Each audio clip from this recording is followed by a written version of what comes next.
So I'm going to click on instrument number 2, which is right now the bass figure is being played by a piano sound. I'm going to click on that. I'm going to hit in the left column, I'm going to select bass.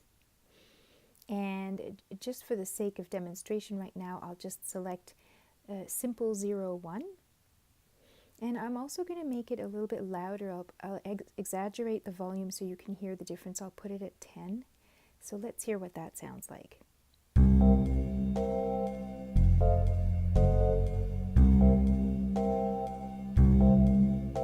So what that is doing is simple number 1 is just one note for every chord. It's very simple. The bass is only playing the root of every chord.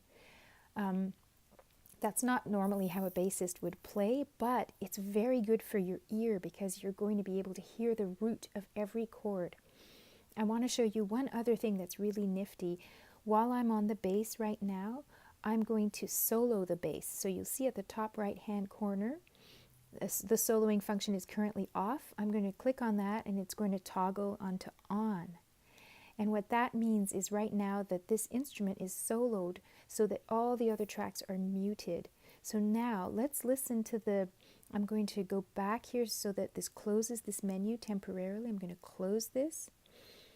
And you can see what this sounds like. Just watch the chords going by, and you can ignore now. The bass is doesn't care in this particular sample where the bass is just playing the root of every chord. It doesn't matter whether it's a dominant 7 chord, a diminished 7 chord, a major or a minor chord. The bass is only playing the roots. So the bass is going to play a C for 4 beats in the first bar, an F for 2 beats in the second bar, an F sharp for the last 2 beats of that second bar, a C for the third bar, and so on and so forth. So let's play this and see what it sounds like.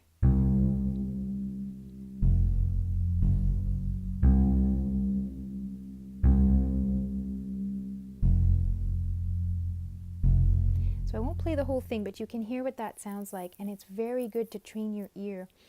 If you're going to sing through your own song, I highly recommend that you solo the bass so that you can really hear the progressions. And as you practice with songs that we've already built together in this app, I suggest you solo the bass so that you can really get used to the root motion of the chords and when they move against specific melodies. So if I want to bring back all the other instruments, you'll notice here it says solo and the other instruments are muted, and that's because we engaged that solo function. So I'll click again on the bass and I'll click again where it says solo on, and it's going to toggle it off. And now maybe I'll turn the bass down to a volume level of, let's say, 7 so it doesn't stick out quite so much. And I'll go back and maybe I want the drums to be a little bit louder, so I'll put them at 5. And I'll go back and I will close this because that was all I wanted to show you for this tutorial. But I'll just end this up by playing the blues in the mix that we've created here.